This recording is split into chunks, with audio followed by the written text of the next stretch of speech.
Assalamualaikum warahmatullahi wabarakatuh. Waalaikumsalam warahmatullahi wabarakatuh. Kembali lagi bersama saya Yuda Agista di podcast Responsif Adaptif, dan di samping saya sudah hadir dari Bapak Dinas Cabang, ada Pak Pengawas, ada Pak Kasih, dan juga di sebelahnya Pak Kasih ini hadir dari Yayasan Wahdah ya Ustadz ya, Wahdah Islamiyah. Nah, ini kita akan berbincang terkait ya problematika di dunia pendidikan. Tentunya nanti saya ingin mengambil sudut pandang dari sisi agama, dari sisi kependidikan. Untuk itu mungkin tanpa membuang waktu saya ingin ke Pak Nakul dulu terkait dengan wajah pendidikan kita terutama di SMA SMK di Kabupaten Buru ya Pak. Sejauh ini pandangannya Pak Nakul seperti apa untuk pembinaan karakter siswa-siswinya Pak? Silakan. Terima kasih. Assalamualaikum warahmatullahi wabarakatuh. Berbicara tentang masalah pendidikan, menurut hemat saya yang selama ini terjadi, khususnya di kalangan remaja, tingkat SMA, SMK, di wilayah kita ini, karakter siswa yang ada saat ini, kalau kita mau respon ke belakang, itu ada sedikit pergeseran, semacam pergeseran gitu. Ya. Artinya pergeseran nilai yang semakin lama kalau kita tidak menemukan formula yang tepat, ini akan terkikis. Lambat laun seorang siswa boleh secara intelektualnya itu bisa, katakanlah dia bisa pintar, cerdas, akan tetapi karakter adabnya ini yang bisa melemahkan. Karena pembinaan setiap anak didik itu bukan diharapkan kecerdasan intelektual saja, Ya. kan, tetapi kecerdasan menyeluruh, intelektualitas dan jiwanya. Di mana dua hal itu harus berjalan seiring, sehingga di satu sisi ini kehadiran Pak Ustadz juga, terima kasih, itu di bidang agama ini juga yang bisa dari sisi pembinaan karakter agamisnya itu, sehingga mungkin dengan adanya kehadiran pembelajaran agama yang bisa terorganisir dengan rapi, ini bisa meminimalisir karakter yang selama ini anak-anak didik kita pertunjukkan. Gitu. Seperti itu. Nah, mungkin ke Pak Pengawas, apakah ini yang disampaikan Pak Nakul lagi terkait dengan generasi ya? Mungkin Pak Nakul generasinya sudah berbeda, generasi X, saya generasi milenial. Ini yang kita ajar ini kan siswa-siswi kita generasi Z atau generasi Alpha mungkin yang kalau SMP SD. Apakah terkait dengan perkembangan teknologi yang semakin pesat atau seperti apa Bapak Pengawas melihat degradasi mungkin ya agak karakter dari siswa ini, bagaimana? Ya baik, terima kasih atas kesempatannya. Memang betul apa yang disampaikan oleh Pak Kasih tadi, bahwa generasi sekarang dengan generasi di zaman kami dulu, kemudian generasi di zaman Pak Yuda, itu tentu sangat berbeda. Kalau di kami dulu memang yang ditekankan itu pendidikan agama, pendidikan moral melalui mata pelajaran PKN atau PMP ya. Kemudian ditambah dengan pendidikan bahasa. Nah, itu memang sungguh sangat ditekankan pada zaman itu. Nggak tahu saya kalau di zaman Pak Yuda sama ya? Iya, agama, 3 itu. Nah, sekarang ini kan 3 mata pelajaran itu mau dibilang diabaikan juga sebenarnya tidak, tapi kelihatannya kurikulum kita mendesainnya tidak lagi menganggap 3 mata pelajaran itu penting. Ya, tidak menjadi fokus lagi. Nah, sehingga itu nampak pada karakter anak-anak kita. Karakter anak kita yang dulu zaman Pak Yuda kemudian sekarang itu jauh berbeda sekali. Tentu bagaimana kemudian ini kembali kita bincangkan untuk kemudian merubah karakter anak kita yang sekarang ini di zaman di era digital ya, di era digital ini. Untuk saya tentu barangkali strategi dulu itu bisa kembali kita munculkan kembali ya, yaitu penekanannya pada moral, kemudian kalau agama itu akhlak, itu saya yakin bisa merubah karakter anak-anak kita dengan memperbanyak kegiatan ekstra di bidang keagamaan, kemudian kegiatan ekstra di bidang moral. Saya yakin dengan strategi itu kemudian kita bisa berharap ya sekarang dan ke depan itu dapat merubah karakter anak dari kurang baik menjadi baik. Barangkali itu mungkin dari saya. Baik, terima kasih Pak Pengawas. Kemudian saya ingin lanjut ke Pak Ustadz ini. Pandangan Pak Ustadz dari segi mungkin agama ya, untuk melihat siswa-siswi kita. Ini sejauh apa Pak Ustadz? Silakan. Ya. Terima kasih Pak Yuda. Ya. Ya. Bismillahirrahmanirrahim. Assalamualaikum warahmatullahi wabarakatuh. Waalaikumsalam warahmatullahi wabarakatuh. Alhamdulillah, wassalatu wassalamu ala rasulillah, wala hawla wala quwata illa billah, ma ba'd. Ya, terima kasih banyak untuk Bapak Kasih dan Bapak Pengawas atas sambutan kepada kami. Alhamdulillah, ini adalah suatu kesyukuran yang luar biasa dan ini adalah nikmat dari Allah Subhanahu wa taala untuk kita semua. Ya, alhamdulillah berangkat dari keprihatinan kami terhadap pemuda-pemuda kita ya, generasi penerus kita ya, karena pastinya mereka yang akan melanjutkan roda ya peradaban. Jadi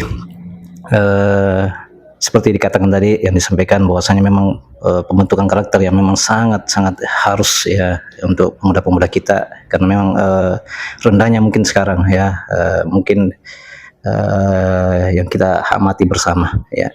Insyaallah berangkat dari itu kami mungkin ada program ya dari Yayasan Wahda Islamiyah, ada program bagaimana bisa mungkin lewat ini juga bisa membentuk karakter anak-anak kita ya, adik-adik kita ya melalui Dirwasa ini ya.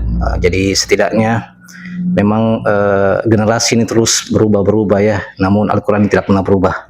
Iya, Al-Quran ini sepanjang masa ya. Jadi apapun generasinya, mau generasi Gen Z ya, generasi Alpha, Al-Quran adalah pedoman hidup kita. Dikatakan Rasulullah SAW, barang siapa yang berpegang teguh kepada Al-Quran dan As-Sunnah, maka tidak akan pernah tersesat selama-lamanya. Ya, ini yang harus kita mungkin tanamkan ke anak-anak kita, kecintaan kepada Al-Quran. Karena memang kami mensurvei beberapa tempat, memang Al-Quran ini memang sudah banyak dilupakan. Iya, bahkan mungkin Al-Quran menjadi pajangan saja ya, sampai berdebu ya. Jadi itu memang harus kita coba lagi angkat kembali. Mari kita bersama-sama, karena ini tidak bisa kita kerjakan sendiri-sendiri. Pak Yuda ya, Bapak Kasih, Bapak Pengawas, harus kita kolaborasi ya bersama. Jadi ini mudah-mudahan dengan ini insya Allah kami berharap ya ada kolaborasi yang tercipta antara kami ya sebagai pengajarnya mungkin nanti, atau dari bapak-bapak dari yang di dinas atau di sekolah-sekolah. Insya Allah mari kita mencoba ya berkolaborasi, bagaimana kita anak-anak kita mencintai Al-Quran ya, karena kita sama-sama tahu apapun generasinya Al-Quran tetap menjadi obatnya, menjadi ininya. Insyaallah dengan cara mungkin yang beda-beda ya, mungkin karena hadapi generasi Gen Z, jadi mungkin caranya nanti kita akan coba bagaimana nanti formatnya, atau dengan teman-teman, atau mungkin nanti kita sama-sama berdiskusi kembali. Mungkin seperti itu Pak Yuda. Syukran. Masya Allah. Nah, terima kasih Ustadz. Kembali ke Bapak Kasih, apa yang disampaikan Pak Ustadz tadi sangat saya sepakat sekali bahwasanya Al-Quran memang sebagai pedoman terutama untuk kita semuanya. Nah, sekarang anak-anak memang agak cenderung ya kalau kita survei memang di kelas saya juga paling ya 20-30% saja yang memang mau membaca. Yang sisanya ini yang harus mungkin lebih diperkuat lagi. Kira-kira pandangan Bapak kasih bagaimana terkait dengan dirosa ini, apa istilahnya dirosa ya? Kira-kira bagaimana? Terima kasih. Setelah saya mengikuti buah pikir dari Pak Pengawas, kemudian merespon kedatangan daripada Pak Ustadz dengan program dirosanya, ini dirasakan jika hal ini bisa kita dudukan bersama antara kepala sekolah, antara kepala cabang, Pak Pengawas, dan Pak Ustadz, ini ketika kita duduk bersama diperbincangkan, maka kita sangat mengharapkan adanya pembentukan formula terbaru dalam sistem pengajaran yang sebentar nanti sesuai dengan keinginan daripada Pak Ustadz sendiri, sehingga bukan melahirkan satu hal yang tiba saat tiba akal, dan tetapi bisa menjadikan formula ini sebagai formula yang terbaru dalam rangka pembentukan karakter anak di sekolah. Keinginan saya seperti itu, bahwa harus mempertemukan kepala sekolah dari Pak Ustadz, kemudian Pak Pengawas, dan saya sendiri sebagai kepala seksi, untuk kita berembuk bersama dan membentuk satu sistem sehingga pelaksananya nanti kita dapat mengukur ketercapaian, seberapa jauh pengaruh sebelum dan sesudah. Ya. Nah, mungkin itu yang bisa saya sampaikan. Siap. Untuk sementara. Ya. Baik, di sekolah ini kan ada intrakurikuler, kokurikuler, dan ekstrakurikuler. Nah, apakah nanti pada pelaksanaannya dia masuk di kokurikuler ataukah dia berdiri di ekstrakurikuler? Nah, nanti ada formula khusus ya apa yang disampaikan Pak Kasih tadi. Secara hemat saya memang ini program yang bagus dan perlu kita dukung bersama. Nah, terakhir nih Pak Pengawas, harapan ke depan untuk dunia pendidikan terutama di Kabupaten Buru, tingkat SMA, SMK, SLB ini seperti apa Pak untuk pembinaan karakter yang baik gitu ya? Oke, terima kasih. Ya tentu harapan saya sebagai pengawas, khususnya untuk karakter anak-anak kita, tentu harus berubah, ya, tentu harus berubah. Nah, untuk bisa berubah, tentu para pengambil kebijakan dalam hal ini, mulai kalau di lingkup kita Kabupaten Buru untuk SMA, SMK, SLB itu mulai dari Pak Kacap, Kasih, Kasubag, termasuk saya pengawas, kemudian para Bapak Ibu Kepala Sekolah, kemudian Bapak Ibu Dewan Guru, terutama kesiswaan, kemudian guru agama, guru BK, harus duduk bareng untuk merumuskan satu formula atau strategi cara untuk bagaimana kita bisa merubah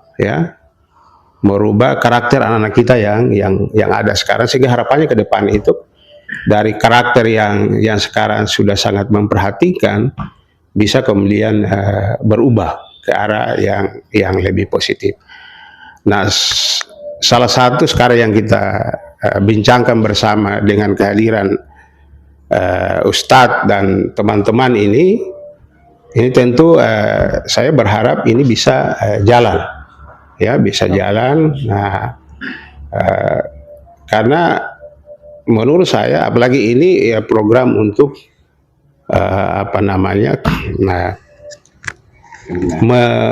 menyiarkan ya Islam sesuai dengan sumber utamanya itu Al-Quran dan As-Sunnah itu.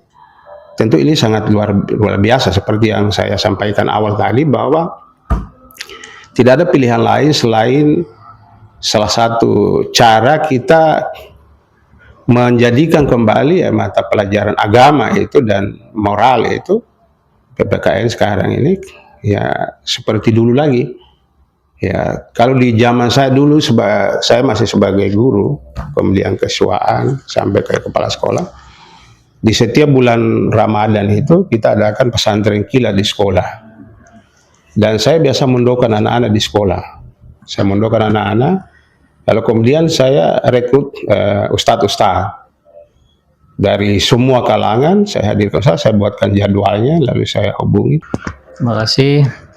Baik, semoga bincang ringan kita tadi dapat memberikan inspirasi buat kita semuanya, terutama saya pribadi. Saya mendapatkan banyak insight. Alhamdulillah, terima kasih Ustadz atas pencerahannya. Terima kasih Pak Kasih, Pak Pengawas.